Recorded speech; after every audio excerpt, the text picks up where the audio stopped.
നമസ്കാരം. ന്യൂട്രീഷൻ്റെ മറ്റൊരു ക്ലാസ്സിലേക്ക് സ്വാഗതം. നമ്മൾ ഇന്നത്തെ ക്ലാസ്സിൽ വിറ്റാമിൻസിനെയാണ് പരിചയപ്പെടുന്നത്. നമുക്കറിയാം നിരവധി വിറ്റാമിനുകളുണ്ട്. അപ്പോൾ ആ വിറ്റാമിൻസിൻ്റെ സ്വഭാവ സവിശേഷതകളും അതിനെക്കുറിച്ച് ഉള്ള കാര്യങ്ങളാണ് നമ്മൾ ഈ ക്ലാസ്സിൽ പഠിക്കുന്നത്.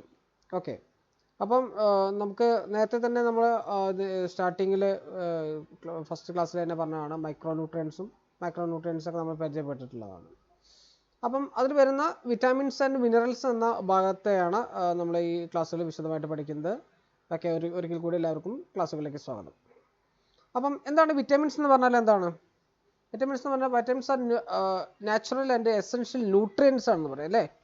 നമുക്ക് അത്യാവശ്യമുള്ള നാച്ചുറൽ ആയിട്ടുള്ളതുണ്ടാവും, അതേപോലെ തന്നെ എസെൻഷ്യൽ ആയിട്ടുള്ള ന്യൂട്രിയൻസ് ആണ് വിറ്റാമിൻസ് എന്ന് പറഞ്ഞാൽ. നമ്മുടെ ശരീരത്തിൻ്റെ പ്രവർത്തനങ്ങൾ ഭംഗിയായിട്ട് വൃത്തിയായിട്ട് സന്തുലിതാവസ്ഥയിൽ നടക്കുന്നതിന് വേണ്ടി സഹായമായിട്ടുള്ള ന്യൂട്രിയൻസ് ആണ് വിറ്റാമിനുകൾ. അതിൽ ഒരു തലത്തിലുള്ള ഘടകങ്ങളാണ് വിറ്റാമിൻസ് എന്ന് പറയുന്നത്. അത് ചെറിയ തോതിലും ചില വിറ്റാമിൻസുകളിൽ ചെറിയ തോതിൽ നമുക്ക് ആവശ്യമുണ്ട്. Required in small quantities and play major role. എന്തൊക്കെ റോളുകളാണ് വിറ്റാമിൻസ് നമ്മുടെ ശരീരത്തിൽ നടത്തുന്നത്? ഗ്രോത്ത് ആൻഡ് ഡെവലപ്മെൻറ്റ്, നമ്മുടെ ശരീരത്തിൻ്റെ വളർച്ചയ്ക്ക് വേണ്ടി വിറ്റാമിൻസുകൾ ആവശ്യമാണ്. അതേപോലെ തന്നെ റിപ്പയറിംഗ് ആൻഡ് ഹീലിംഗ് വൂൺസ്, മുറിവുകൾ ഉണങ്ങുന്നതിനും അത് മാറുന്നതിനും വേണ്ടിയിട്ട് വിറ്റാമിൻസുകൾ ആവശ്യമാണ്. Maintenance healthy bones and tissues, നമ്മുടെ എല്ലുകളുടെയും അതേപോലെ തന്നെ നമ്മുടെ സന്ധികളുടെയും അസ്ഥികളുടെയും ടിഷ്യൂകളുടെ എല്ലാം വളർച്ചയ്ക്കും അത് മെയിൻറ്റെയിൻ ചെയ്യാൻ, അതിൻ്റെ ആരോഗ്യസ്ഥിതി മെയിൻറ്റെയിൻ ചെയ്യുന്നതിനും വിറ്റാമിൻസുകൾ ആവശ്യമാണ്. അടുത്തത് വരുന്നത് proper functioning of immune system. നമ്മുടെ ഇമ്മ്യൂൺ സിസ്റ്റം വളരെ ഭംഗിയായിട്ട് നടക്കുന്നതിനും നോർമലായിട്ട് പ്രവർത്തിക്കുന്നതിനും വേണ്ടിയും വിറ്റാമിനുകൾ ആവശ്യമാണ്. അതേപോലെ തന്നെ ബയോളജിക്കലായിട്ടുള്ള എല്ലാ ഫങ്ഷനുകളും സുഖകരമായി നടക്കുന്നതിന് വേണ്ടിയും വിറ്റാമിൻസുകൾ നമുക്ക് ആവശ്യമാണ്. ഓക്കെ, അപ്പോൾ വിറ്റാമിൻസുകൾ പറഞ്ഞാൽ എന്താണ്? Vitamins are natural and essential nutrients എന്നാണ് പറയുന്നത്. നാച്ചുറലായിട്ടുള്ള എസെൻഷ്യൽ ന്യൂട്രിയൻസുകളാണ് വിറ്റാമിൻസ് എന്ന് പറയുന്നത്. ഓക്കെ, ഇനി അതിൻ്റെ ഒരു ഹിസ്റ്ററിയിലേക്ക് വരുമ്പോൾ വിറ്റാമിൻസുകൾ 1912 ഒരു പോളിഷ് അമേരിക്കൻ ബയോ കെമിസ്റ്റാണ്, ആളുടെ പേര് കാസിമിർ ഫങ്ക്. ഇദ്ദേഹമാണ് ഈ വിറ്റാമിൻ തെറാപ്പി കണ്ടെത്തിയത്. അപ്പോൾ ആളെ നമുക്ക് പരിചയപ്പെടുത്തുന്നത് father of vitamin and vitamin therapy എന്നാണ് ആളെ നമുക്ക് പരിചയപ്പെടുത്തി തരുന്നത്. കാസിമിർ ഫങ്ക് ആണ് വിറ്റാമിൻ തെറാപ്പിയുടെ ഫാദർ. ഓക്കെ, ഈ പേരൊന്ന് ഓർത്ത് വെക്കണം. 1-2 ക്വസ്റ്റ്യൻ പേപ്പറുകളിൽ, പഴയ ക്വസ്റ്റ്യൻ പേപ്പറുകളിൽ ഈ പേര് കണ്ടിട്ടുണ്ട്. 1912 ഇങ്ങനെ ഒരു വിറ്റാമിൻ തെറാപ്പി തുടങ്ങിയിരിക്കുന്നത്. അപ്പം കാസിമിർ ഫങ്ക് എന്നാണ് വിറ്റാമിൻ തെറാപ്പിയുടെ ഫാദർ എന്ന് അറിയപ്പെടുന്നത്. ഇതൊന്ന് നോട്ട് ചെയ്ത് വെക്കണം കേട്ടോ. ഓക്കെ, അപ്പോൾ വിറ്റാമിൻസ് എന്ന് പറഞ്ഞാൽ എന്താണെന്ന് മനസ്സിലായല്ലോ.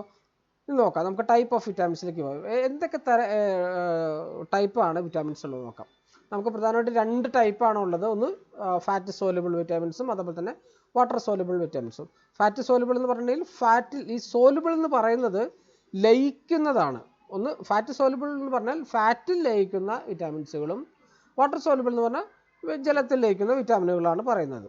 ഓക്കെ, അതിൻ്റെ സോലുബിലിറ്റിയുടെ ഇതിലാണ് നമുക്ക് രണ്ട് ടൈപ്പാണുള്ളത്, ഫാറ്റ് സോലുബിളും അതേപോലെ തന്നെ വാട്ടർ സോലുബിളും. അപ്പോൾ നമുക്ക് ഫാറ്റ് സോലുബിൾ വിറ്റാമിനിലേക്ക് പോവാം. ഈ പേരുകളും അതേപോലെ തന്നെ വിറ്റാമിനുകളുടെ ഇപ്പം ഇതിൻ്റെ സോലുബിലിറ്റി നമുക്കറിയാം. ഒന്ന് ഫാറ്റ് സോലുബിൾ ഉണ്ട്, അതേപോലെ തന്നെ വാട്ടർ സോലുബിൾ ഉണ്ട്. ഈ തലത്തിലാണ് വിറ്റാമിനുകളെ നമുക്ക് വേർതിരിച്ച് പഠിക്കാൻ പറ്റുന്നത്. ഫാറ്റ് സോലുബിൾ വിറ്റാമിൻസുകൾ ഏതൊക്കെയാണ്? ഫാറ്റ് സോലുബിൾ എന്ന് പറഞ്ഞാൽ എന്താണ്? Fat soluble vitamins are stored in fat cell and as the name suggested. Fat cell vitamins എന്ന് പറഞ്ഞാൽ fat soluble vitamins are stored in the fat cell. Fat സെല്ലുകളിൽ സ്റ്റോർ ചെയ്യപ്പെടുന്നു. And the name suggested these vitamins required fat in order to be absorbed. Fat ആവശ്യമാണ് ഈ വിറ്റാമിനുകൾ store ചെയ്യാൻ വേണ്ടിയിട്ട്. Okay, ഏതൊക്കെയാണ് fat soluble വിറ്റാമിൻസുകൾ വരുന്നത്? Vitamin A, D, E, K. ഇത്ര വിറ്റാമിനുകളാണ് fat soluble വിറ്റാമിനുകൾ. കൃത്യമായിട്ട് ഓർത്ത് വയ്ക്കണം പേരുകൾ. Vitamin A, vitamin D, vitamin E, vitamin K. ഈ 4 വിറ്റാമിനുകളാണ് ഫാറ്റ് സോലുബിൾ വിറ്റാമിനുകളുള്ളത്. ഇനി അതിൻ്റെ സവിശേഷതകൾ ഒരു ടേബിളായിട്ട് കൊടുത്തിട്ടുണ്ട്. കൃത്യമായിട്ട് പെട്ടെന്ന് നമുക്ക് ഓർത്തെടുക്കാൻ വേണ്ടിയിട്ടാണ് ഇങ്ങനെ കൊടുത്തിരിക്കുന്നത്. വിറ്റാമിൻ എ മറ്റൊരു പേരാണ് റെറ്റിനോൾ.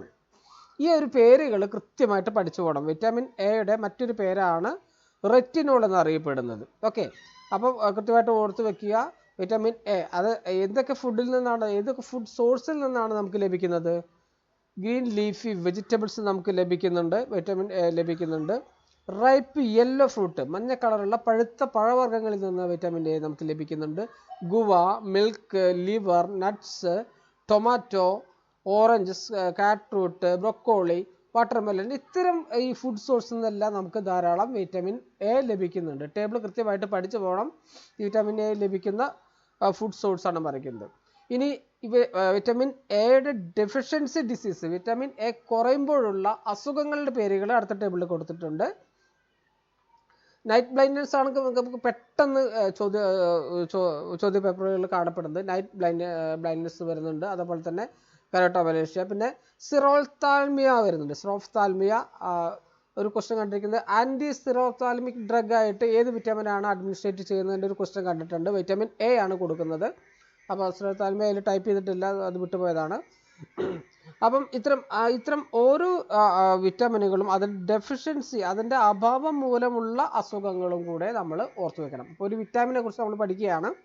വൈറ്റമിൻ എ, അതിൻ്റെ മറ്റൊരു പേരാണ് റെറ്റിനോൾ. അത് ലഭിക്കുന്ന ഫുഡ് സോഴ്സ് ആ ടേബിളിൽ കൊടുത്തിരിക്കുന്ന ഏറ്റവും പ്രധാനമായിട്ട് നമുക്ക് അറിയുന്നത് ഏതാണ്? ഗ്രീൻ ലീഫി വെജിറ്റബിൾസ്, ഇലക്കറികളിൽ നിന്നാണ്, ഇലകളിൽ നിന്നാണ് നമുക്ക് ഏറ്റവും കൂടുതലായിട്ട് വിറ്റമിൻ എ ലഭിക്കുന്നത്. പിന്നെ ഫ്രൂട്ട്സ് ഉണ്ട്, മിൽക്ക് ഉണ്ട്, നട്ട്സ് ഉണ്ട്, ലിവർ ഉണ്ട്. ഇത്തരം ഫുഡ് സോഴ്സിൽ നിന്നെല്ലാം നമുക്ക് വിറ്റാമിൻ എ ലഭിക്കുന്നുണ്ട്. ഇനി അത് കുറഞ്ഞാലുള്ള അസുഖങ്ങളാണ് ഏറ്റവും പ്രധാനമായിട്ട് നമുക്ക് അറിഞ്ഞിരിക്കേണ്ടത്. നൈറ്റ് ബ്ലൈൻഡ്നെസ് ആണ്. ഏറ്റവും കൂടുതൽ ചോദ്യങ്ങൾ വന്നിരിക്കുന്നതും ഈ നൈറ്റ് ബ്ലൈൻഡ്നെസ് ആണ്. ഏത് വിറ്റാമിൻ്റെ ഡെഫിഷ്യൻസി അസുഖമാണ് നൈറ്റ് ബ്ലൈൻഡ്നെസ് എന്ന് പറയുന്നത്. ഓക്കെ, അപ്പോൾ ഈ കാര്യങ്ങളൊന്ന് ഓർത്ത് വെക്കുക. ഇനി അടുത്തത് വിറ്റാമിൻ ഡി ആണ്. വൈറ്റമിൻ ഡിയിലേക്ക് പോകുമ്പോൾ വൈറ്റമിൻ ഡിയുടെ തന്നെ നമുക്കിപ്പം fat soluble A D E K എന്നുള്ള ആ ഒരു 4 വിറ്റാമിനുകളിൽ മാത്രമാണ് നമുക്ക് പ്രധാനമായിട്ട് നമുക്ക് പെട്ടെന്ന് ഓർമ്മ വരും. പക്ഷേ ഇപ്പോൾ വിറ്റാമിൻ ഈ ടേബിളിൽ കൊടുത്താൽ നമുക്കറിയാം. വിറ്റാമിൻ ഡിയിൽ D1, D2, D3, D4, D5 5 തരത്തിലാണ് ഈ വിറ്റാമിനുകളെ തരംതിരിച്ചിരിക്കുന്നത്. D1, D2, D3, D4, D5. Okay, അപ്പോൾ ഇതിൻ്റെ എല്ലാ പേരുകൾ കൊടുത്തിട്ടുണ്ട്. കാൽസിഫറോൾ ആണ് ഏറ്റവും അതിൽ പെട്ടെന്ന് തന്നെ നമുക്ക് അത് ഓർത്തെടുക്കാൻ പറ്റുന്നത്. D1 എർഗോ കാൽസിഫറോൾ വിത്ത് ലൂമിസ്റ്ററോൾ ആണ് D1ൻ്റെ പേര്. D2ലേക്ക് വരുമ്പോൾ എർഗോ കാൽസിഫറോൾ വരുന്നുണ്ട്. D3 വളരെ പ്രധാനമായിട്ട് ചോദിക്കുന്നതാണ് വിറ്റാമിൻ D3.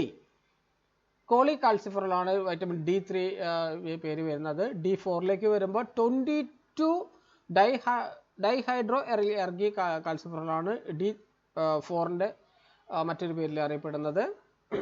അങ്ങനെ ഈ ഓരോ വിറ്റാമിനുകളുടെയും അതിൻ്റെ അപരനാമങ്ങൾ കൃത്യമായിട്ട് ഓർത്തു വെക്കണം. ഓക്കെ, ഇനി വിറ്റാമിൻ ഡിയുടെ സോഴ്സുകൾ ഏത് തലത്തിൽ നിന്നാണ് വിറ്റാമിൻ ഡിയുടെ സോഴ്സുകൾ നമുക്ക് വരുന്നത്? ഫിഷ് എന്ന് കിട്ടുന്നുണ്ട്, വിറ്റാമിൻ ഡി ലഭിക്കുന്നുണ്ട്. Egg, liver, beef, code, chicken breast, ഇത്ര നിന്നൊക്കെ വൈറ്റമിൻ ഡി കിട്ടുന്നുണ്ട്. ഇനി കുറച്ചും കൂടി ഇതായിട്ട് അത് പഠിക്കുമ്പോൾ നമുക്ക് അതിൻ്റെ ഡെഫിഷ്യൻസി ഡിസീസുകളിലേക്ക് കൂടി പോകണം. അപ്പോൾ വൈറ്റമിൻ ഡിയുടെ അഭാവം മൂലം ഉണ്ടാകുന്ന അസുഖങ്ങളാണ് rickets and osteomalacia. Rickets and ഓസ്റ്റിയോമലേഷ്യയാണ് വൈറ്റമിൻ ഡിയുടെ അഭാവം മൂലം ഉണ്ടാകുന്ന അസുഖങ്ങളാണ്. ഞാൻ ഈ അസുഖങ്ങളുടെ ഡീപ്പായിട്ട് കടക്കുന്നില്ല, കാരണം നമുക്ക് ഇത്രയാണ് നമുക്ക് പ്രധാനമായിട്ട് ഇതിൽ നമുക്ക് ഓർത്ത് വെക്കേണ്ട കാര്യങ്ങളുള്ളൂ. വിറ്റാമിൻ ഡി കുറഞ്ഞാൽ ഉണ്ടാകുന്ന അസുഖങ്ങളാണ് റിക്കറ്റ്സും അതേപോലെ തന്നെ ഓസ്റ്റിയോമലേഷ്യ എന്ന് പറഞ്ഞ അസുഖം.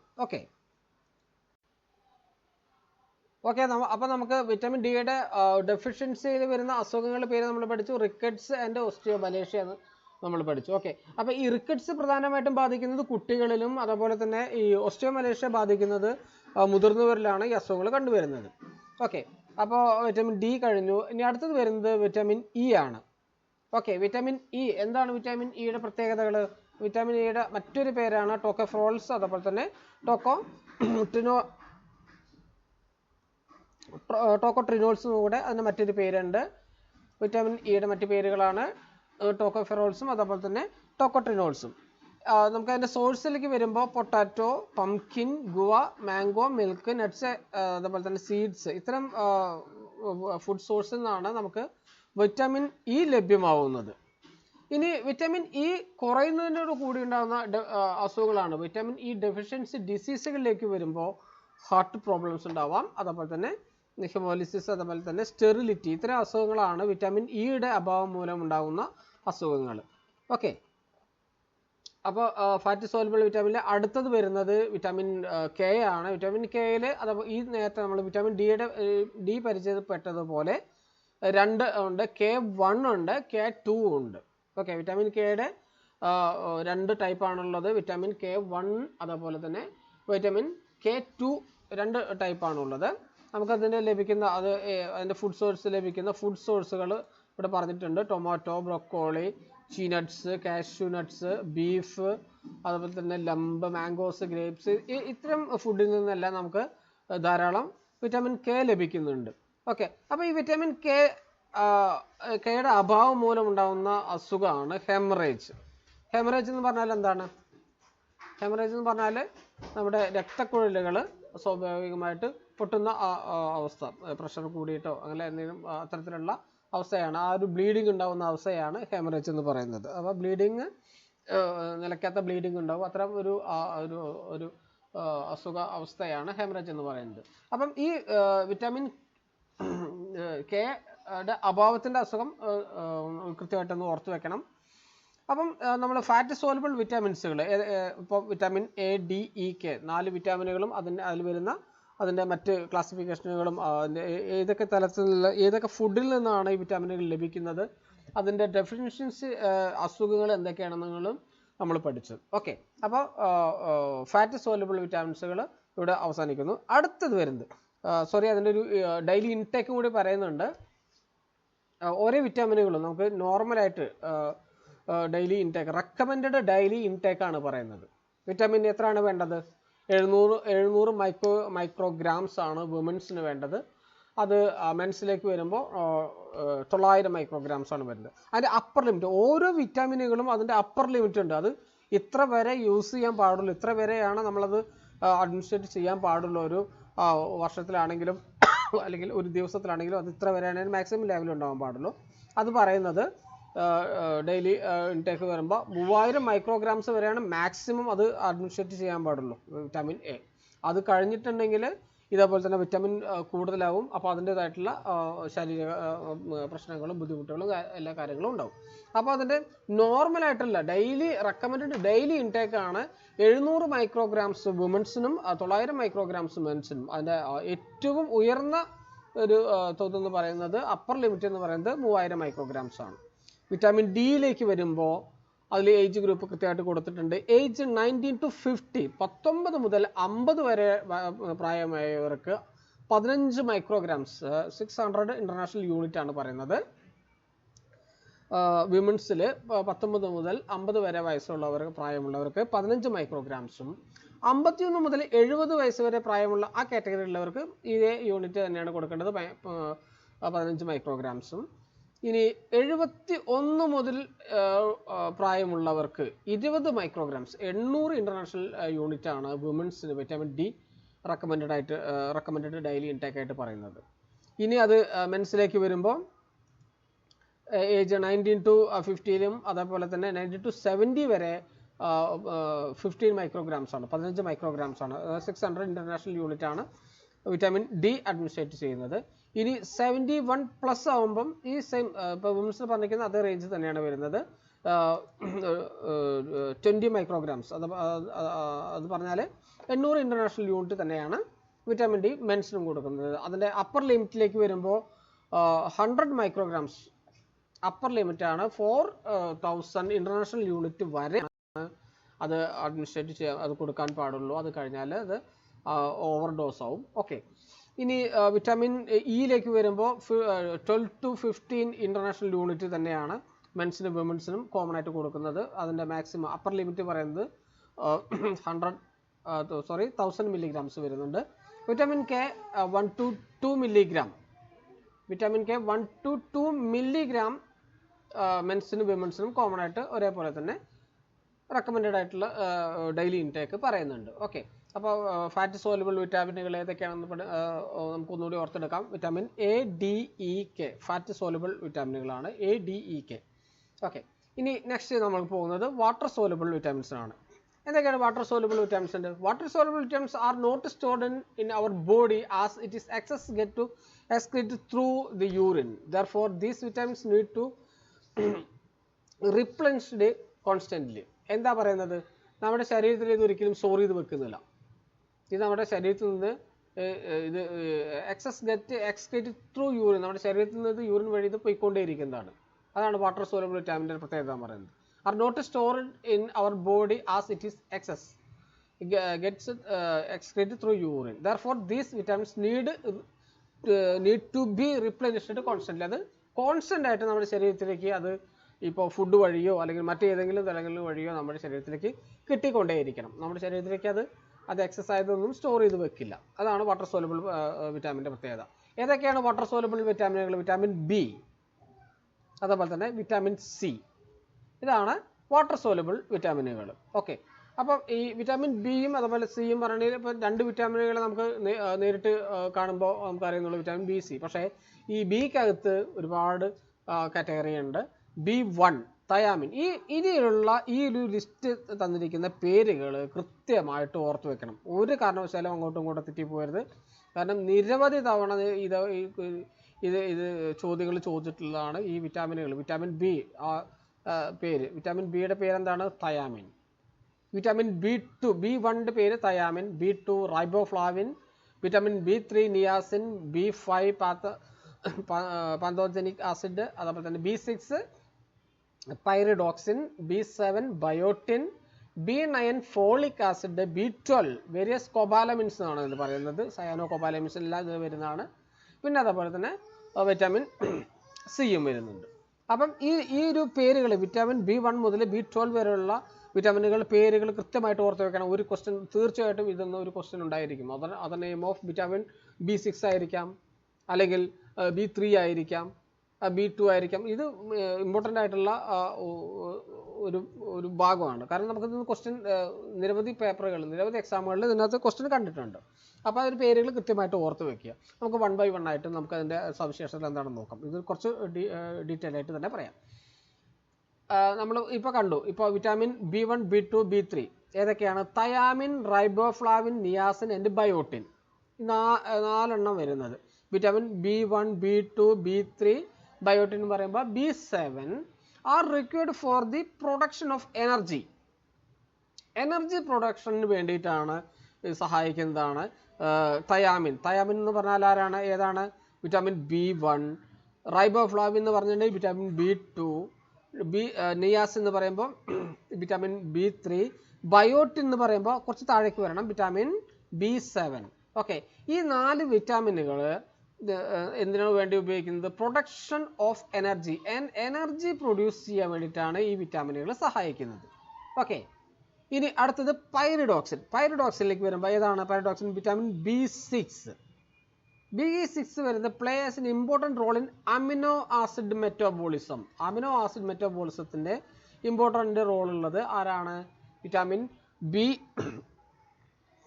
B6 ആണ്, പൈറിഡോക്സിൻ ആണ്. Plays as an important role in amino acid metabolism എന്ന് പറയുന്നത്. അപ്പോൾ അമിനോ ആസിഡ് മെറ്റബോളിസത്തിന് സഹായിക്കുന്നത് വിറ്റാമിൻ B6 ആണ്. ഇനി വേരിയസ് കൊബാലമിൻ എന്ന് പറഞ്ഞു, നമ്മൾ B12 കൊബാലമിൻ എന്ന് പറഞ്ഞു. അതേപോലെ തന്നെ ഫോളിക് ആസിഡ്, വിറ്റാമിൻ B9. ഈ പേരുകൾ ഞാനിവിടെ കൊടുത്തിരിക്കുന്നത് മുകളിലത്തെ ടേബിളിൽ പേര് കൊടുത്തിട്ടുണ്ട്. അത് നിങ്ങൾ ഒന്നുകൂടി ഓർത്തെടുക്കാൻ വേണ്ടിയിട്ടാണ് ഞാൻ ഇതിനകത്ത് വിറ്റാമിനുകളുടെ B1, B2, B12 ഒന്നും കൊടുക്കാത്തത്. ഈ പേരുകൾ കൃത്യമായിട്ട് പഠിച്ചു വെക്കണം. അപ്പം various cobalamins and folic acid are essential for important metabolic process. എന്തൊക്കെയാണ്? സെൽ ഡിവിഷന് സഹായിക്കുന്നതാണ് ഈ വിറ്റാമിനുകൾ. വിറ്റാമിൻ B12 അതേപോലെ തന്നെ B9 സെൽ ഡിവിഷന് സഹായിക്കുന്നതാണ്. എസെൻഷ്യൽ ഫോർ ഇമ്പോർട്ടൻ്റ് മെറ്റബോളിക് പ്രോസസ്സിലേക്ക് സെൽ ഡിവിഷന് വേണ്ടിയിട്ട്. ഓക്കെ, ഇനി അടുത്ത് വരുന്നത് വിറ്റാമിൻ B5 ആണ്. B5 എന്തിനാണ് സഹായിക്കുന്നത്? പാന്തോജനിക് ആസിഡ് എന്തിനാണ് സഹായിക്കുന്നത്? ഹെൽപ്പ് ടു പ്രിവെൻറ്റ് സ്കിൻ കണ്ടീഷനിലേക്ക് acne and the rare condition known as paresthesia. നമ്മുടെ സ്കിന്നിൽ വരുന്ന റാഷസുകളും ചൊറിച്ചിലുകളും അത്തരത്തിനൊക്കെ അത് സ്കിൻ അലർജികളൊക്കെ പ്രിവെൻറ്റ് ചെയ്യാൻ വേണ്ടിയിട്ടാണ് ഈ വിറ്റാമിനുകൾ നമുക്ക് സഹായകമാകുന്നത്. Vitamin B5 സഹായകമാകുന്നത്. അപ്പം ഈ വിറ്റാമിനുകളുടെ പേരുകളും അത് എന്തിനൊക്കെയാണ് നമ്മളെ ഹെൽപ്പ് ചെയ്യുന്നതിനെ കുറിച്ച് കൃത്യമായിട്ട് ഓർത്ത് വെക്കുക. ഇനി വിറ്റാമിൻ സിയിലേക്ക് വരുമ്പോൾ, ഇപ്പോൾ നമ്മൾ ബി ഗ്രൂപ്പ് വിറ്റാമിനുകളുടെ സ്വഭാവങ്ങളും അതെങ്ങനെയാണ് നമ്മളെ ഹെൽപ്പ് ചെയ്യുന്നത് നമ്മൾ പഠിച്ചു. ഇനി സിയിലേക്ക് വരുമ്പോൾ, വിറ്റാമിൻ സി എന്ന് പറയുമ്പോൾ എന്താണ്? Has antioxidant properties that help reduce the effect of free radicals of the body. Vitamin C നമ്മുടെ ശരീരത്തിൽ പ്രവർത്തിക്കുന്നത് reduce the effect of free radicals of the body. ഇനി എന്താ ചെയ്യുന്നത്? It lows the level of blood cholesterol. നമ്മുടെ ശരീരത്തിലെ blood കൊളസ്ട്രോളിനെ കുറയ്ക്കുന്നുണ്ട്. അതേപോലെ തന്നെ സ്ട്രെങ്തൻ ദി ഇമ്മ്യൂൺ സിസ്റ്റത്തിനെ സ്ട്രെങ്തൻ ചെയ്യുന്നുണ്ട്. അതേപോലെ തന്നെ കാൽസ്യത്തിൻ്റെയും അയണിൻ്റെ ഒക്കെ അബ്സോർപ്ഷനും സഹായിക്കുന്നത് വിറ്റാമിൻ സി ആണ്. ഈ ഒരു ഭാഗം absorption of calcium and iron ആരാണ് സഹായിക്കുന്നത്? വിറ്റാമിൻ സി ആണ്. ഓക്കെ, അതൊന്ന് മനസ്സിൽ വെച്ച് പോകണം. ഒരു ക്വസ്റ്റ്യൻ കണ്ടിട്ടുള്ളതാണ്. നമ്മുടെ ശരീരത്തിൽ അയണും കാൽസ്യം അബ്സോർബ് ചെയ്യുന്ന സഹായിക്കുന്ന വിറ്റാമിനാണ് വിറ്റാമിൻ സി. ഓക്കെ, അപ്പം വാട്ടർ സോലബിൾ വിറ്റാമിനുകളുടെ പ്രസക്തമായിട്ടുള്ള ഭാഗങ്ങളാണ് പറഞ്ഞുകൊണ്ട് പോകുന്നത്. കൃത്യമായിട്ട് ഓർത്ത് വയ്ക്കുക, കൃത്യമായിട്ട് പഠിച്ചു വയ്ക്കുക. ഇനി നമുക്ക് 1 by 1 ആയിട്ട്, ഇപ്പോൾ വിറ്റാമിൻ B1 തയാമിൻ്റെ സവിശേഷതകൾ എന്തൊക്കെയാണെന്ന് നമുക്ക് നോക്കിയാൽ പോകാം. ഫംഗ്ഷനിലേക്ക് വരുമ്പോൾ എന്തൊക്കെയാണ്? സാധാരണയായിട്ട് വിറ്റാമിനുകൾ എന്തിനു വേണ്ടിയിട്ടാണ് നമ്മൾ സഹായിക്കുന്നത്? ഓരോ വിറ്റാമിനുകളും നമ്മുടെ ശരീരത്തിൻ്റെ പല പ്രവർത്തനങ്ങളെ ത്വരിതപ്പെടുത്തുന്നതിനും അതിനെ പുഷ്ടിപ്പെടുത്തുന്നതിനൊക്കെ വേണ്ടിയിട്ടാണ് വിറ്റാമിനുകൾ ഉപയോഗിക്കുന്നത്. അപ്പം വിറ്റാമിൻ B1 തയാമിൻ്റെ ഫംഗ്ഷനുകൾ എന്തൊക്കെയാണെന്ന് നോക്കാം. helps produce the energy from carbohydrates. നമ്മൾക്ക് എനർജി പ്രൊഡ്യൂസ് ചെയ്യാൻ വേണ്ടി കാർബോഹൈഡ്രേറ്റ്സിൽ നിന്നുള്ള എനർജി പ്രൊഡ്യൂസ് ചെയ്യാൻ വേണ്ടിയിട്ടാണ് വിറ്റാമിൻ B1 നമ്മളെ സഹായിക്കുന്നത്. Promote smooth function of heart, muscles and the nervous system. ഹാർട്ടും അതേപോലെ തന്നെ മസിലും നെർവസ് സിസ്റ്റങ്ങളെല്ലാം സ്മൂത്ത് ആയിട്ടുള്ള ഫങ്ഷനിങ്ങിന് വേണ്ടി നമുക്ക് തയാമിൻ്റെ ഫങ്ഷനിൽ വരുന്നതാണ്. അതേപോലെ തന്നെ enhance blood formation, improve the blood circulation. നമ്മുടെ ബ്ലഡ് സർക്കുലേഷൻ കൂട്ടുന്നതിന് വേണ്ടിയിട്ട് വിറ്റാമിൻസ് B1 സഹായമാവുന്നുണ്ട്.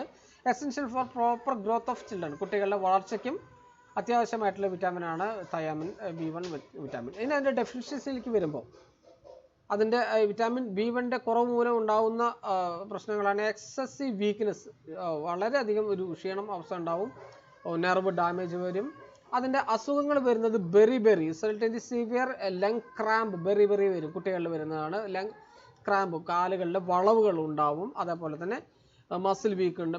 മസിലുകൾ വീക്ക് വരും. അതേപോലെ തന്നെ ഇൻഫ്ലമേഷൻ ഓഫ് ഹാർട്ടിൽ ഇൻഫ്ലമേഷൻ വരും. അപ്പോൾ വിറ്റാമിൻ B1 ഡെഫിഷ്യൻസിയിൽ ഉണ്ടാകുന്ന അസുഖമാണ് ബെറി. ഓർത്ത് വെക്കണം. In severe case heart failure, ഹൃദയത്തിൻ്റെ ഫെയിലിയറും അതേപോലെ തന്നെ ഡെത്തും വിറ്റാമിൻ B1 അഭാവത്തിൽ ഡെഫിഷ്യൻസിയിൽ ഉണ്ടാകുന്ന അസുഖങ്ങളാണ്. ഓക്കെ, ഇനി നമുക്കത് ഇപ്പോൾ B1 സോഴ്സുകൾ, ഫുഡ് സോഴ്സുകൾ ഏതൊക്കെയാണെന്ന് നോക്കാം. ഫുഡ് സോഴ്സ് വരുമ്പോൾ berries, green vegetables, lean meet, legumes, nuts, pork, wheat, ജം, അതേപോലെ തന്നെ ഗ്രെയിൻസ്, സെറൽസ്, ഇതിൽ നിന്നെല്ലാം വിറ്റാമിൻ B1 നമുക്ക് ലഭ്യമാവുന്നുണ്ട്. എൻ്റെ റെക്കമെൻഡഡ് ഡെയിലി ഇൻടേക്കിലേക്ക് വരുമ്പോൾ പുരുഷന്മാർക്കും അതേപോലെ സ്ത്രീകൾക്കും സെപ്പറേറ്റ് എൻ്റെ ഇൻടേക്കിൻ്റെ ഡോസ് ഉണ്ട്. 1.2 മില്ലിഗ്രാം ആണ് പുരുഷനെങ്കിൽ 1.1 മില്ലിഗ്രാം ആണ് റെക്കമെൻഡഡ് ഡെയിലി ഇൻടേക്ക് വുമൻസിന് വേണ്ടത്. അപ്പോൾ മെൻസിൽ വേണ്ടത് 1.2 മില്ലിഗ്രാമും അതേപോലെ തന്നെ വുമൻസിൽ 1.1 മില്ലിഗ്രാമുമാണ് വിറ്റാമിൻ B1 തയാമിൻ നമുക്ക് ആവശ്യമുള്ളത്. ഓക്കെ, ഇനി വിറ്റാമിൻ B2 റൈബോഫ്ലാവിനിലേക്ക് പോകുമ്പോൾ ഫംഗ്ഷനിലേക്ക് വരുമ്പോൾ എന്തൊക്കെയാണ് വരുന്നത്? അത് പ്രോട്ടീൻ സിന്തസിസ് ആണ്. Involve the synthesis of protein, carbohydrates and fat. ഈ മൂന്നെണ്ണത്തിൻ്റെയും പ്രോട്ടീനും കാർബോഹൈഡ്രേറ്റ്സിനും അതേപോലെ തന്നെ ഫാറ്റിൻ്റെയും സിന്തസൈസിന് സഹായമാകുന്നതാണ് വിറ്റാമിൻ B2. റൈബോഫ്ലാവിൻ എന്ന് പറയുന്ന വിറ്റാമിൻ B2 അതിൻ്റെ ഫംഗ്ഷനിൽ ഫസ്റ്റ് ഉള്ളതാണ് ഈ പറഞ്ഞതുപോലെയുള്ള പ്രോട്ടീൻ, കാർബോഹൈഡ്രേറ്റ്, ഫാറ്റിൻ്റെ സിന്തസിസ്. അതേപോലെ തന്നെ help maintain the health mucus membrane in digestive ട്രാക്കിലുള്ള മ്യൂക്കസ് മെംബ്രെയിൻ്റെ ഹെൽത്തിനെ ത്വരിതപ്പെടുത്തുന്നതും അതിന് ആ ഹെൽത്ത് ഒരേപോലെ നിൽക്കുന്നതിന് വേണ്ടി സഹായകമാവുന്നുണ്ട്. Promote the absorption of vitamin B6 and iron. B6ഉം അതുപോലെ തന്നെ അയണും അബ്സോർപ്ഷന് സഹായിക്കുന്നതും ഈ റൈബോഫ്ലാവിൻ ആണ്. Reduce the change of formation of cataract. Reduce the chance of formation of cataract. Cataract എന്ന് നമുക്കറിയാവില്ല, തിമിരം അവസ്ഥയെ ചെറുത്ത് നിൽക്കുന്നതിന് വേണ്ടി, അത് കുറയ്ക്കുന്നതിന് വേണ്ടിയിട്ടും വിറ്റാമിൻ B2 സഹായമാവുന്നുണ്ട്. ഡെഫിഷ്യൻസിയിലേക്ക് പോകുമ്പോൾ ഹെയർ ലോസ് ഉണ്ടാവും, അതേപോലെ തന്നെ ലൈറ്റ് സെൻസിറ്റിവിറ്റി ഉണ്ടാവും, skin lesion near nose and mouth, വായിലും അതുപോലെ തന്നെ മൂക്കിലൊക്കെ സ്കിൻ ലീഷൻ ഉണ്ടാവും, അതുപോലെ തന്നെ ഡിസിനെസ് ഉണ്ടാവും. ഇതാണ് അതിൻ്റെ ഡെഫിഷ്യൻസി എഫക്റ്റുകൾ എന്ന് പറയുമ്പോൾ. ഫുഡ് സോഴ്സിലേക്ക് വരുമ്പോൾ dark green vegetables, eggs, fish, grains, lean meet, legumes, milk, ഇതാണ് ഫുഡ് സോഴ്സ്, പ്രധാനമായിട്ടുള്ള ഫുഡ് സോഴ്സ് വരുന്നത്. നമ്മളെല്ലാ വിറ്റാമിനുകളുടെയും ഫുഡ് സോഴ്സ് എന്താണെന്ന് കൃത്യമായിട്ട് പഠിച്ചു വെക്കണം. ഏതൊക്കെ വിറ്റാമിൻ ഏതൊക്കെ ഫുഡിൽ നിന്നാണ് നമുക്ക് ലഭിക്കുന്നത് നമുക്ക് കൃത്യമായിട്ട് ഓർത്ത് വെക്കാൻ കഴിയണം. ഇനി ഡെയിലി ഇൻടേക്കിലേക്ക് വരുമ്പോൾ B2 ഡെയിലി ഇൻടേക്കിലേക്ക് വരുമ്പോൾ 1.3 മില്ലിഗ്രാം പുരുഷന്മാർക്കും അതുപോലെ തന്നെ സ്ത്രീകളിൽ 1.1 മില്ലിഗ്രാം ആണ് ഡെയിലി ഇൻടേക്ക് B2 വിറ്റാമിൻ ആവശ്യമുള്ളത്. ഓക്കെ, അടുത്ത് നമുക്കുള്ളത് വിറ്റാമിൻ B3 ആണ്. മറ്റൊരു പേര് നിയാസിൻ. ഓക്കെ, വിറ്റാമിൻ B എന്തൊക്കെയാണ് ഫങ്ഷൻ ചെയ്യുന്നത്? നമ്മുടെ ഫുൾ ബോഡി മെറ്റബോളിസത്തിന് ഹെൽപ്പ് ചെയ്യുന്നതാണ് വിറ്റാമിൻ B3 അല്ലെങ്കിൽ നിയാസിൻ എന്ന പേരുള്ള വാട്ടർ സോലുബിൾ വിറ്റാമിൻ. ഇനി അടുത്ത ഫംഗ്ഷനിലേക്ക് വരുമ്പോൾ boost the production of energy from nutrients. Nutrients എന്നുള്ള എനർജി പ്രൊഡക്ഷനെ ബൂസ്റ്റ് ചെയ്യുന്നതും വിറ്റാമിൻ B3 ആണ്. ലോവർ ദി ബാഡ് കൊളസ്ട്രോൾ, നമ്മുടെ ശരീരത്തിലുണ്ടാകുന്ന ചീത്ത കൊളസ്ട്രോൾ അതിന് കുറയ്ക്കുന്നതും അതുപോലെ തന്നെ നല്ല കൊളസ്ട്രോളിൻ്റെ ലെവൽ കൂട്ടുന്നതും വിറ്റാമിൻ B3 ആണ്. നിയാസിൻ എന്ന് പറയുന്ന വിറ്റാമിൻ B3 ആണ് നമ്മുടെ ശരീരത്തിലെ ചീത്ത കൊളസ്ട്രോളിനെ കുറയ്ക്കുന്നതും നല്ല കൊളസ്ട്രോളിനെ കൂട്ടുന്നതിന് വേണ്ടിയിട്ട് സഹായമാവുന്നത്. ഡെഫിഷ്യൻസിയിലേക്ക് പോകുമ്പോൾ അസുഖത്തിൻ്റെ പേര് ഓർത്ത് വെക്കണം, പെല്ലഗ്ര. വിറ്റാമിൻ B3യുടെ ഡെഫിഷ്യൻസി ഡിസീസാണ് pellagra. Result in the skin irritation of exposure to sunlight. നമുക്ക് സൂര്യപ്രകാശം അടിക്കുമ്പോൾ സ്കിന്നിൽ വരുന്ന ഒരു ഇറിറ്റേഷനാണ് അതിൻ്റെ പെല്ലഗ്ര ഈ ഡെഫിഷ്യൻസി ഡിസീസിൽ വരുന്നത്. അതുപോലെ തന്നെ മെൻ്റൽ കൺഫ്യൂഷൻ വരുന്നുണ്ട്, ഡയേറിയ ആൻഡ് സ്വോളൻ ടങ്. ഇത്രയും അവസ്ഥകളാണ് ഇതിന് ഈ വിറ്റാമിൻ B3യുടെ അഭാവം മൂലം ഉണ്ടാകുന്ന ശാരീരിക പ്രശ്നങ്ങൾ. അപ്പോൾ ഈ പെല്ലഗ്ര എന്നുള്ള അസുഖത്തിൻ്റെ പേര് കൃത്യമായിട്ട് ഓർത്ത് വെക്കണം. വിറ്റാമിൻ B3യുടെ അഭാവം മൂലം ഉണ്ടാകുന്ന അസുഖം പെല്ലഗ്ര ആണ്. കൃത്യമായിട്ട് നമുക്ക് ഓർത്ത് വെക്കേണ്ട ആ ഒരു പോയിൻ്റാണ്. ഫുഡ് സോഴ്സിലേക്ക് വരുമ്പോൾ ഫിഷ്, ലീൻ മീറ്റ്, അതുപോലെ തന്നെ peanuts, poultry, whole grains food സോഴ്സുകളും ഓർത്ത് വെക്കുക. ഇനി അതിൻ്റെ റെക്കമെൻഡഡ് ഡെയിലി ഇൻടേക്കിലേക്ക് വരുമ്പോൾ മെൻസിലേക്ക് 16 മില്ലിഗ്രാം ആണ് പെർ ഡേ ഒരു ദിവസം റെക്കമെൻഡഡ് ആയിട്ടുള്ളത് വരുന്നത്. വുമൻസിലേക്ക് വരുമ്പോൾ 14 മില്ലിഗ്രാം ആണ് ആവശ്യമുള്ളത് ഡെയിലി ഇൻടേക്കിലേക്ക് വരുമ്പോൾ. ഓക്കെ, അപ്പോൾ വിറ്റാമിൻ 3 നമുക്ക് അതിൽ കൃത്യമായിട്ട് ഓർത്ത് വെക്കേണ്ട ഒരു പോയിൻ്റാണ്. വിറ്റാമിൻ D3യുടെ അഭാവം മൂലം ഉണ്ടാകുന്ന അസുഖമാണ് പെല്ലഗ്ര. ഓക്കെ, ഇനി വിറ്റാമിൻ B5ലേക്ക് പോവാം, പാത്തോതെനിക് ആസിഡ്. ഓക്കെ, വിറ്റാമിൻ B5ലേക്ക് വരുമ്പോൾ എന്തൊക്കെ ഫംഗ്ഷനുകളാണ് നമ്മുടെ ശരീരത്തിൽ വിറ്റാമിൻ B5 ചെയ്യുന്നത്? Boost the production of energy and promote the metabolism of protein, fat and carbohydrates. പ്രോട്ടീനും ഫാറ്റും കാർബോഹൈഡ്രേറ്റ്സിൽ നിന്നുള്ള അതിൻ്റെ മെറ്റബോളിസത്തിനെ പ്രൊമോട്ട് ചെയ്യും. ആ എനർജി പ്രൊഡക്ഷൻ ചെയ്യാനുള്ള മെറ്റബോളിസം പ്രൊമോട്ട് ചെയ്യുകയാണ് വിറ്റാമിൻ B3 വിറ്റാമിൻ നമ്മുടെ ശരീരത്തിൽ ചെയ്യുന്ന ഫംഗ്ഷൻ. ഓക്കെ, അപ്പം ഇനി അടുത്തത് പറയുന്നത് promote adrenal gland function and stimulate the hormone release.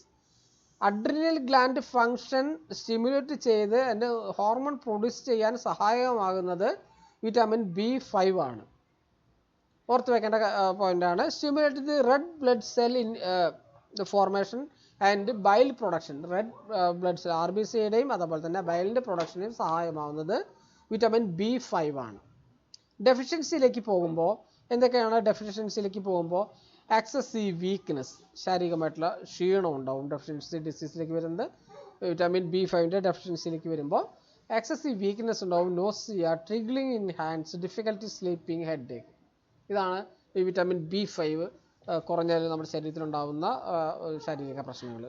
ക്ഷീണം ഉണ്ടാവും, നോസിയ, അതുപോലെ തന്നെ ട്രിഗ്ലിംഗ് ഹാൻഡ്സ്, ട്രിംഗ്ലിങ് ഹാൻഡ്സ് എന്ന് പറഞ്ഞാൽ കൈ വിറയിലുണ്ടാവും, ട്രിംഗ്ലിങ് ഹാൻഡ്സ്. അതുപോലെ തന്നെ ഉറക്കമില്ലായ്മ, ഡിഫിക്കൽട്ടി ഇൻ സ്ലീപ്പിംഗ്, ഉറങ്ങാനുള്ള ബുദ്ധിമുട്ട്, തലവേദന, ഇത്തരം പ്രശ്നങ്ങളാണ് വിറ്റാമിൻ B5ൻ്റെ ഡെഫിഷ്യൻസി ആയിട്ട് വരുന്നത്. ഫുഡ് സോഴ്സിലേക്ക് വരുമ്പോൾ beef, egg, legumes, mushroom, vegetables, whole grains, ഇത്രയാണ് ഫുഡ് സോഴ്സിൽ നിന്നാണ് വിറ്റാമിൻ B5 നമുക്ക് ലഭ്യമാകുന്നത്. അതിൻ്റെ റെക്കമെൻഡഡ് ഡെയിലി ഇൻടേക്കിലേക്ക് വരുമ്പോൾ മെൻസിന് ആവശ്യമുള്ളത് 5 മില്ലിഗ്രാം ആണ് മെൻസിന് എങ്കിൽ, അതേപോലെ തന്നെയാണ് വിമൻസിനും 5 മില്ലിഗ്രാം ആണ്. രണ്ട് കാറ്റഗറിയിലേക്കും 5 മില്ലിഗ്രാം ആണ് ഡെയിലി റെക്കമെൻഡഡ് ആയിട്ടുള്ള ഇൻടേക്കായിട്ട് വിറ്റാമിൻ B5 നമുക്ക് ആവശ്യമുള്ളത്. ഇനി അടുത്തത് വിറ്റാമിൻ B6 പൈറഡോക്സിൻ. വിറ്റാമിൻ B6ലേക്ക് വരുമ്പോൾ എന്തൊക്കെ ഫംഗ്ഷനുകളാണ് നമ്മുടെ ശരീരത്തിൽ വിറ്റാമിൻ B6 ചെയ്യുന്നത്? അത് പ്രോട്ടീൻ മെറ്റബോളിസമാണ്. Regulating the metabolism of protein metabolism ചെയ്യുന്നത് വിറ്റാമിൻ B6 ആണ്.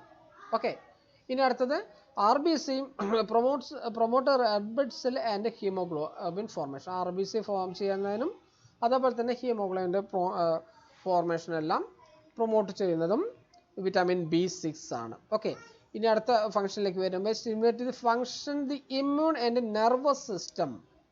ഇമ്മ്യൂൺ സിസ്റ്റത്തെയും നെർവസ് സിസ്റ്റത്തെയും നല്ല രീതിയിൽ സ്റ്റിമുലേറ്റ് ചെയ്യുന്നതിനും വിറ്റാമിൻ B6 ശരീരത്തിൽ ആവശ്യമാണ്.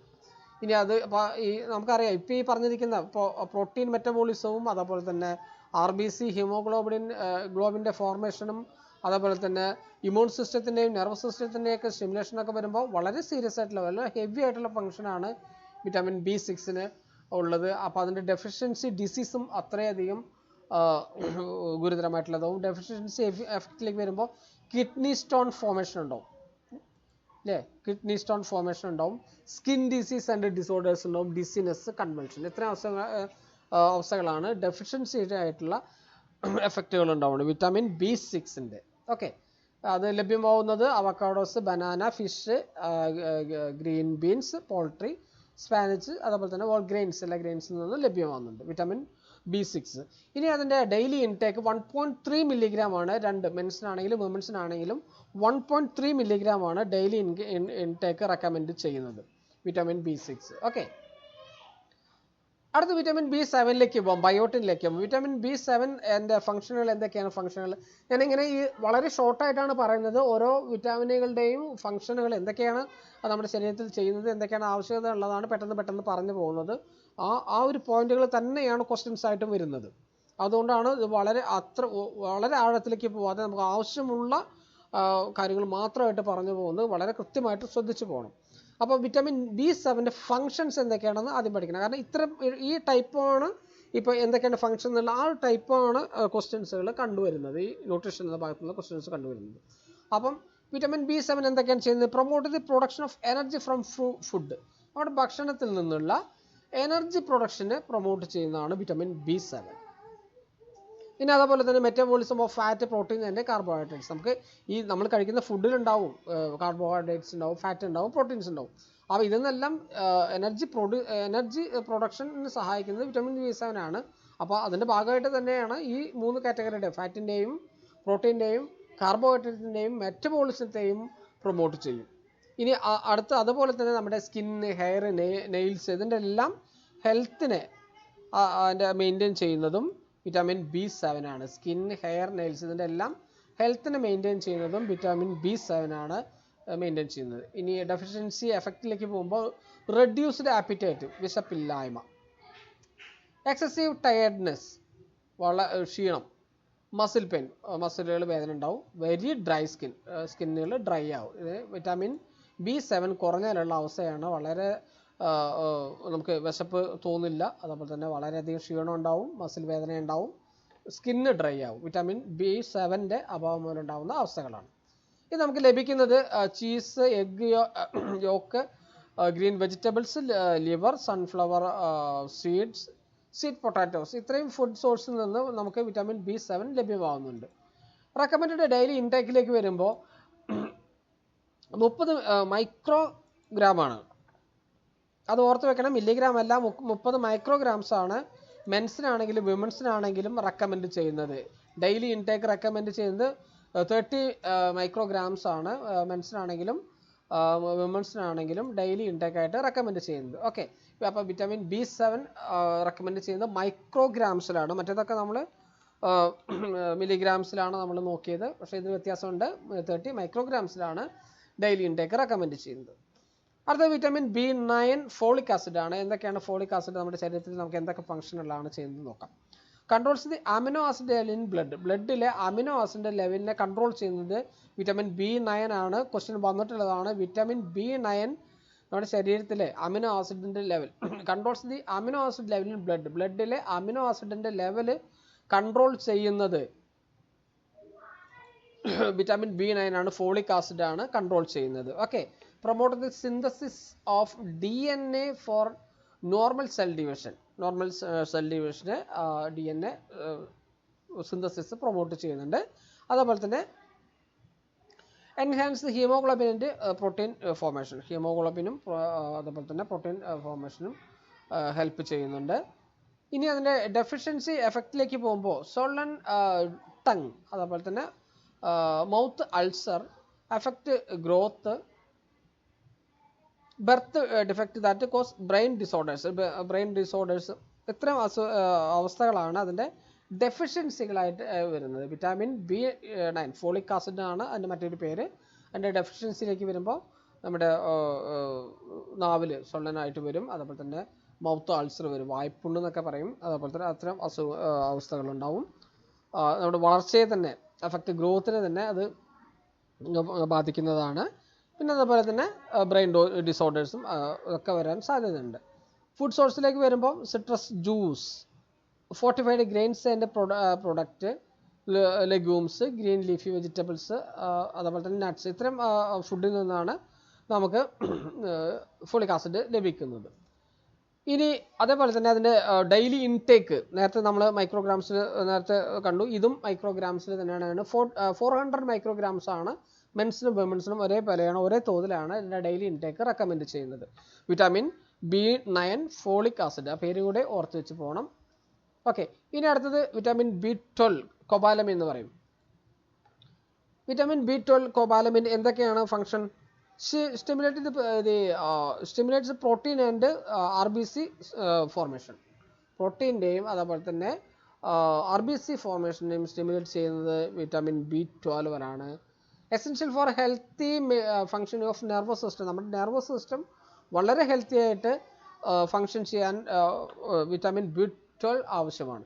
ഓക്കെ, അപ്പം അതിൻ്റെ ഡെഫിഷ്യൻസിയിലേക്ക് പോകുമ്പോൾ അനീമിയ ഉണ്ടാവും, നെർവസ് സിസ്റ്റം ഡാമേജ് ഉണ്ടാവും, പെരിഫറൽ ന്യൂറോപ്പതി എന്ന് പറഞ്ഞൊരു അവസ്ഥ ഉണ്ടാവും, മെമ്മറി ലോസ്, ഓർമ്മ നഷ്ടപ്പെടൽ, വീക്ക്നെസ്, അതുപോലെ തന്നെ ശാരീരികമായിട്ടുള്ള ക്ഷീണം, ഇത്തരം അവസ്ഥകളൊക്കെ വിറ്റാമിൻ B12 അഭാവം മൂലം ഉണ്ടാകുന്ന അവസ്ഥകളാണ്.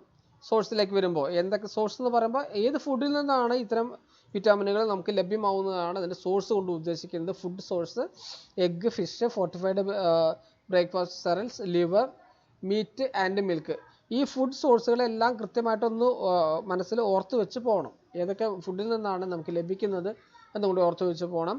ഇനി റെക്കമെൻഡഡ് ഇൻടേക്ക് എന്ന് പറയുമ്പോൾ 2.4 മില്ലിഗ്രാമാണ്, മൈക്രോഗ്രാമാണ്. 2.4 മൈക്രോഗ്രാമാണ് മെൻസിനാണെങ്കിലും വുമൻസിനാണെങ്കിലും കോമൺ ആയിട്ട് എൻ്റെ ഡെയിലി ഇൻടേക്ക് റെക്കമെൻഡ് ചെയ്യുന്നത്. ഓക്കെ, അപ്പം വിറ്റാമിൻ B12 കഴിഞ്ഞു. അടുത്തത് ഇനി വിറ്റാമിൻ C, അസ്കോർബിക് ആസിഡാണ്. വിറ്റാമിൻ സിയിലേക്ക് വരുമ്പോൾ വിറ്റാമിൻ സിയുടെ ഫങ്ഷൻസ് എന്തൊക്കെയാണ്? നമ്മുടെ ഇമ്മ്യൂൺ സിസ്റ്റത്തെ സ്ട്രെങ്തൻ ചെയ്യാണ് ഏറ്റവും ഫസ്റ്റ് ആയി വരുന്ന ഫങ്ഷനിൽ വരുന്നത്. അതുപോലെ തന്നെ നമ്മുടെ ശരീരത്തിൽ അയണും കാൽസ്യവും അബ്സോർപ്ഷനെ ബൂസ്റ്റ് ചെയ്യുന്നതും വിറ്റാമിൻ സി ആണ്. ഇനി അതുപോലെ തന്നെ overall improvement and enhancing the health, നമ്മുടെ ശരീരത്തിൻ്റെ ഓവറോൾ ഹെൽത്തിനെയും ഇമ്പ്രൂവ് ചെയ്യുന്നതും അത് മെയിൻറ്റെയിൻ ചെയ്യുന്നതെല്ലാം വിറ്റാമിൻ സി ആണ്. വിറ്റാമിൻ സി ഏറ്റവും ആവശ്യമായിട്ടുള്ള ഒരു വിറ്റാമിനാണ്. നമ്മുടെ മൊത്തത്തിലുള്ള നമ്മുടെ ആരോഗ്യസ്ഥിതിയെയും നല്ല രീതിയിൽ ത്വരിതപ്പെടുത്തുന്നതിനും വിറ്റാമിൻ സി ആവശ്യമാണ്. ഇനി വിറ്റാമിൻ സിയുടെ അഭാവം മൂലം ഉണ്ടാകുന്ന അസുഖമാണ് സ്കർവി. സ്കർവി കൃത്യമായിട്ട് നോട്ട് ചെയ്ത് പോവുക, ക്വസ്റ്റ്യൻ വരാൻ സാധ്യത ഉള്ളതാണ്. വിറ്റാമിൻ സിയുടെ അഭാവം മൂലം ഉണ്ടാകാൻ പോകുന്ന അസുഖമാണ് സ്കർവി. അതേപോലെ തന്നെ ഈ ഇത്തരത്തിലുള്ള ഓരോ വിറ്റാമിനുകളുടെയും അഭാവം മൂലം ഉണ്ടാകുന്ന അസുഖങ്ങൾ നമ്മൾ കൃത്യമായിട്ട് നോട്ട് ചെയ്ത് പോകണം, പഠിച്ചു പോകണം. എന്നാൽ മാത്രമാണ് നമുക്കത് കൃത്യമായിട്ട് ഓർമ്മയിൽ നിൽക്കുകയുള്ളൂ. ഓക്കെ, അതേപോലെ തന്നെ അപ്പോൾ സ്കാർവി എന്ന് പറയുമ്പോൾ resulting in bleeding into the skin, അതേപോലെ തന്നെ ഫ്രീക്വൻറ്റ് ഇൻഫെക്ഷൻസ് ഉണ്ട്. വിറ്റാമിൻ 6 വിറ്റാമിൻ സി കുറയുമ്പോൾ ഫ്രീക്വൻ്റ് ആയിട്ടുള്ള ഇൻഫെക്ഷൻ ഉണ്ടാവും. നമുക്ക് ഏത് നേരത്തും ഒരു അസുഖാവസ്ഥയാണ് അത് ഉപയോഗിക്കുന്നത്. ഏത് തരത്തിലുള്ള ഇൻഫെക്ഷനുകൾ നമുക്ക് പെട്ടെന്ന് നമ്മുടെ ശരീരത്തിലേക്ക് വരുന്നതെല്ലാം ഈ വിറ്റാമിൻ സിയുടെ അഭാവം മൂലമാണ് ഇങ്ങനെ ഒരു അവസ്ഥ ഉണ്ടാവുന്നത്. ഇനി നമുക്ക് ഇനി വീക്ക്നെസ് ഉണ്ടാവും, ഡെഫിഷ്യൻസിലായിട്ട് വീക്ക്നെസ് ഉണ്ടാവും. ഫുഡ് സോഴ്സിലേക്ക് വരുമ്പോൾ black current, guava, melon, broccoli, sprout, ഇത്തരം ഫുഡുകളൊക്കെ അതിൻ്റെ നമുക്ക് ഫുഡ് സോഴ്സിലേക്ക് നമുക്ക് ഈ വിറ്റാമിൻ ലഭ്യമാവുന്ന ഫുഡ് സോഴ്സുകളായിട്ട് നമുക്ക് പഠിച്ചെടുക്കാം. ഇനി അതിൻ്റെ റെക്കമെൻഡ് ഡോസ് ഡെയിലി ഇൻടേക്ക് എന്ന് പറയുന്നത് അത് വ്യത്യാസമുണ്ട്. 90 മില്ലിഗ്രാം ഫോർ മെൻസ്, അതേപോലെ തന്നെ 75 മില്ലിഗ്രാം ആണ് വുമൻസിലും ആവശ്യമുള്ളത്. വിറ്റാമിൻ സി 90 മില്ലിഗ്രാം മെൻസിനും, അതേപോലെ തന്നെ വിമൻസിന് 75 മില്ലിഗ്രാം ആണ് റെക്കമെൻഡ് ഡെയിലി ഇൻടേക്ക് ആയിട്ട് വിറ്റാമിൻ സി. അതിൻ്റെ മറ്റൊരു പേരാണ് അസ്കോർബിക് ആസിഡ് നമുക്ക് ഉള്ളത്, ഡെയിലി റെക്കമെൻഡ് ആയിട്ടുള്ളത്. ഇനി നമുക്ക് ഒരു ചാർട്ട് കൊടുത്തിട്ടുണ്ട്, നമുക്ക് പാർക്ക് ടെക്സ്റ്റ് ബുക്കിൽ നിന്ന് എടുത്തിട്ടുള്ള ചാർട്ടാണ്. ഓരോ വിറ്റാമിനുകളും അതേപോലെ തന്നെ അതിനകത്ത് വരുന്നത് ബോഡി വെയ്റ്റിനനുസരിച്ച് പ്രോട്ടീൻ എത്രയാണ് ആവശ്യമുള്ളത്, അതേപോലെ തന്നെ ഡയറ്ററി ഫൈബേഴ്സ്, കാൽസ്യം, മഗ്നീഷ്യം ഒക്കെ മിനറൽസിൽ വരുന്നതാണ്. നമുക്ക് ക്ലാസ് തന്നെ നെക്സ്റ്റ് ക്ലാസ്സിലാണ് മിനറൽസിലേക്ക് വരുന്നതും, അതേപോലെ തന്നെ അതിന് മറ്റ് എക്സാം സ്പെഷ്യൽ ആയിട്ടുള്ള പോയിന്റുകളെല്ലാം അടുത്ത ക്ലാസ്സിലാണ്, ഇത് കൺക്ലൂഷനാണ് അടുത്ത ക്ലാസ്സിലാണ് ഉണ്ടാവുക.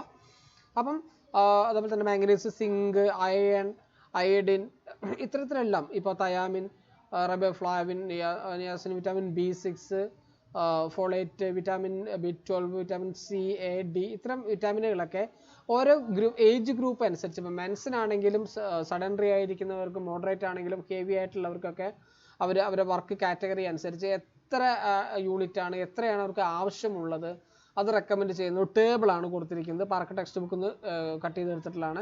ഈ ടേബിൾ ഒന്ന് നോക്കി മനസ്സിലാക്കി പോവുക, കാരണം ചോദ്യങ്ങൾ വരുന്നത് ഇതിൽ നിന്നും ചോദ്യങ്ങൾ വരും. പിന്നെ അതിൻ്റെ ഡെയിലി റെക്കമെൻഡ് ഡോസ് ഇപ്പോൾ ചെറിയ നേരിയ വ്യത്യാസങ്ങൾ ഇപ്പോൾ റെക്കമെൻഡേഷനിൽ കുറച്ച് വന്നിട്ടുണ്ട്. ഇപ്പം വിറ്റാമിനുകൾ അഡ്മിനിസ്റ്റർ ചെയ്യുന്നതൊക്കെ ചെറിയൊരു വ്യത്യാസം വന്നിട്ടുണ്ട്. അതിൻ്റെ ഒരു ടേബിൾ ഞാൻ നെക്സ്റ്റ് ക്ലാസ്സിൽ ഷെയർ ചെയ്യാം, അതിൻ്റെ ഒരു കൺക്ലൂഷനിലേക്ക് നമുക്ക് ഇടാം. അപ്പോൾ ഈ ടേബിൾ കൃത്യമായിട്ട് എല്ലാവരും ഒന്ന് നോട്ട് ചെയ്ത് പോകുക. അതിനകത്ത് അധികമൊന്നുമില്ല. അപ്പോൾ മെൻ, വുമൺ, അതേപോലെ തന്നെ ഇൻഫാൻസ്, ചിൽഡ്രൻസ്, ബോയ്സ്, ഗേൾസ്, ഇത്ര ആ ഏജ് ഗ്രൂപ്പ് അനുസരിച്ച് വ്യത്യാസം വരുത്തിയിട്ടുണ്ട്. ഇതിൻ്റെ ക്വസ്റ്റ്യൻ ചോദിക്കുന്നത് ഇന്ന ഏജ് ഗ്രൂപ്പിലുള്ളവർക്ക് ഇപ്പം പ്രോട്ടീൻ എത്ര ഗ്രാം പെർ ബോഡി വെയ്റ്റ്, അങ്ങനെയാണ് ഇതിന് ക്വസ്റ്റ്യൻ കണ്ടിട്ടുള്ളത്. അപ്പം നമുക്ക് കൃത്യമായിട്ട് ഈ ടേബിൾ പഠിച്ചു കഴിഞ്ഞിട്ടുണ്ടെങ്കിൽ നമുക്ക് ഇത്ര വയസ്സുള്ള കുട്ടിക്ക് ഇപ്പോൾ ഒരു 18 to 12 വയസ്സുള്ള 10 to 12 വയസ്സുള്ള ബോയ്സിന് ഇപ്പോൾ ബോഡി വെയ്റ്റ് ഇത്ര ബോഡി വെയ്റ്റ് വരുന്നുണ്ട്. എത്ര ഇവിടെ കാണാം, നമുക്ക് 34.9 കിലോഗ്രാം ബോഡി വെയ്റ്റുള്ള കുട്ടിക്ക് 32 ഗ്രാം പെർ ഡേ പ്രോട്ടീൻ ആവശ്യമാണ്. ആ ഒരു നിലയിൽ ആ ടേബിൾ ഒന്ന് കൃത്യമായിട്ട് വായിച്ചു പോയിട്ടുണ്ടെങ്കിൽ അപ്പോൾ അത് പ്രോട്ടീൻ ആവശ്യമുള്ളത് എത്രയാണ്, 32 ഗ്രാം പ്രോട്ടീൻ ആവശ്യമാണ്. അതേപോലെ തന്നെ 33 gram per day dietary fibres ആവശ്യമാണ്. അതേപോലെ തന്നെ 850 ഗ്രാം പെർ ഡേ കാൽസ്യം ആവശ്യമാണ്.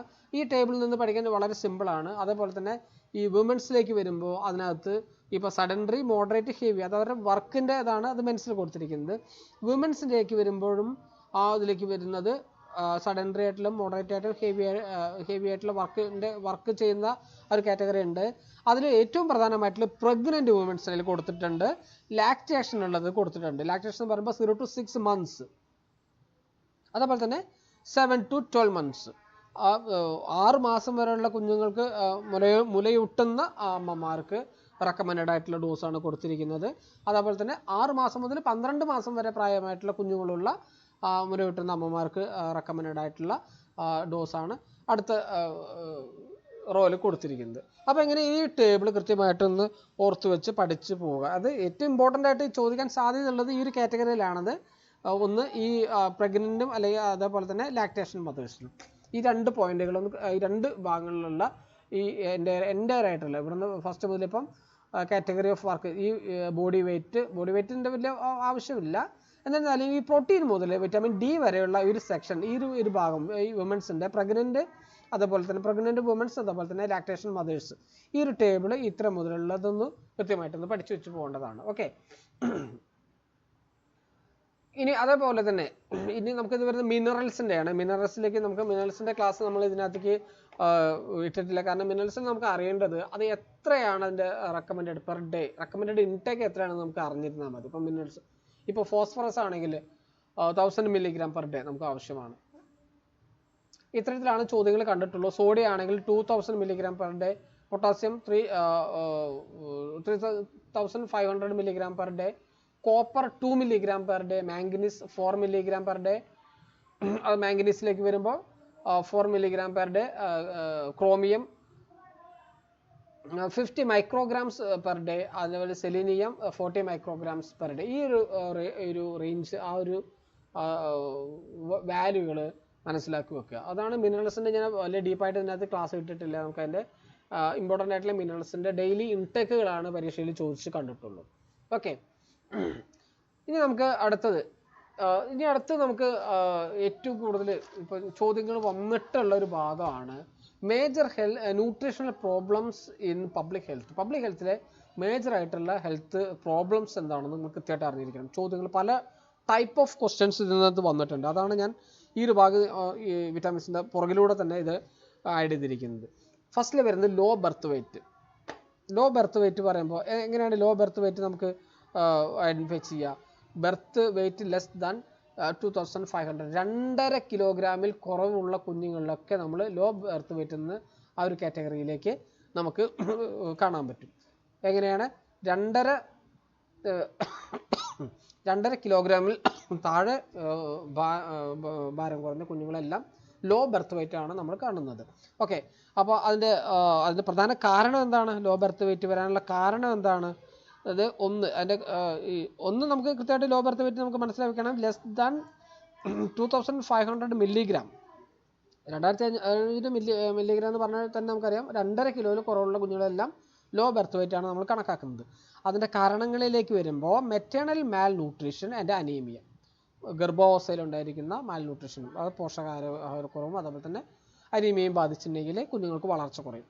ഇനി ഹാർഡ് ഫിസിക്കൽ ലേബർ, അത് വളരെ കഠിനമായിട്ടുള്ള ജോലികളിൽ ഏർപ്പെടുന്ന പ്രഗ്നൻസി സമയത്ത് കഠിനമായിട്ട് ജോലികൾ ഏർപ്പെടുമ്പോൾ സ്വാഭാവികമായിട്ടും കുഞ്ഞിന് വളർച്ച കുറയും, അവരുടെ കുഞ്ഞിനുള്ള ഭാരം കുറയും, ലോ ബർത്ത് വെയ്റ്റ് ആവും.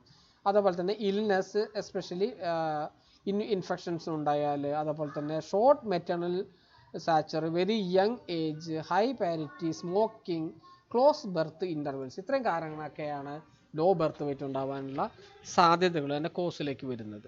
ഓക്കെ. അപ്പം ന്യൂട്രീഷണൽ പ്രോഗ്രാമിൽ പ്രധാനമായിട്ട് വരുന്നത് ഫസ്റ്റിൽ വരുന്നത് ലോ ബർത്ത് വെയ്റ്റ് ആണ്.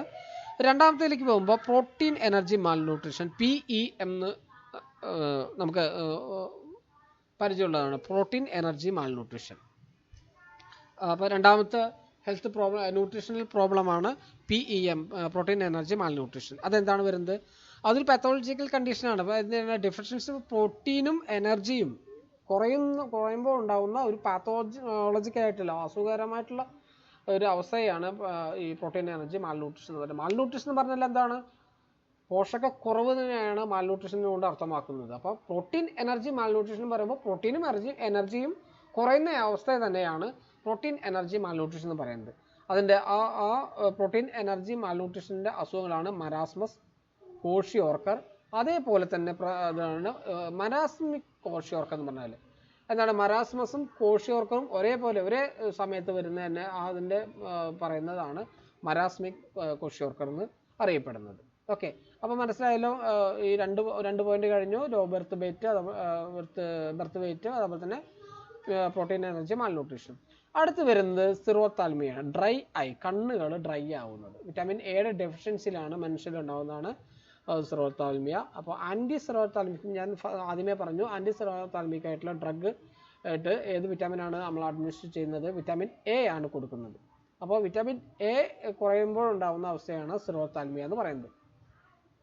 കുട്ടികളിലാണ് പ്രധാനമായിട്ടും ഉണ്ടാകുന്നത്. 1 മുതൽ 2-3 വയസ്സ് ആ ഒരു കാറ്റഗറിയിലുള്ള ബിറ്റ്വീൻ കോമൺ ഇൻ ചിൽഡ്രൻ ഏജിൽ 1 to 3 years, 1 മുതൽ 3 വയസ്സ് പ്രായം വരെയുള്ള കുട്ടികളാണ് കോമൺ ആയിട്ട് കാണപ്പെടുന്നത്. ഇനി അടുത്ത പ്രോബ്ലം എന്ന് പറയുന്നത് ന്യൂട്രീഷണൽ അനീമിയയാണ്. എന്താണ് ന്യൂട്രീഷണൽ അനീമിയ എന്ന് പറയുമ്പോൾ എന്താണ്? ഈ നേരത്തെ നമ്മൾ ഈ പറഞ്ഞതുപോലെ തന്നെ നേരത്തെ കാര്യങ്ങൾ പറഞ്ഞു, ഒരു കണ്ടീഷൻ തന്നെയാണ് ഈ ഹീമോഗ്ലോബിൻ കണ്ടന്റ് കുറയുന്നതാണ്. അനീമിയ പറയുമ്പോൾ തന്നെ നമുക്ക് സ്വാഭാവികമായിട്ട് അറിയാം ഈ ഹീമോഗ്ലോബിൻ അളവ് കുറയുന്നതാണ്. എന്തുകൊണ്ടാണ്? As A result of deficiency of one or more essential nutrients കുറയുന്നത് കൊണ്ട് നമ്മുടെ ഹീമോഗ്ലോബിൻ്റെ അളവ് കുറയുന്ന അവസ്ഥ തന്നെയാണ് ന്യൂട്രീഷണൽ അനീമിയ എന്ന് പറയുന്നത്.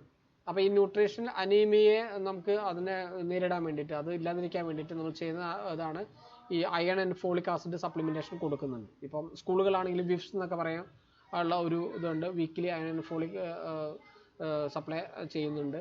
അപ്പോൾ ഈ iron and folic acid supplementation തന്നെയാണ് പ്രിവെൻഷൻ, ഇതിൻ്റെ ഏറ്റവും നല്ല പ്രിവെൻഷനായിട്ട് ചെയ്യാനുള്ളത്. To prevent nutritional anaemia among mothers and children's, iron and folic acid supplementation.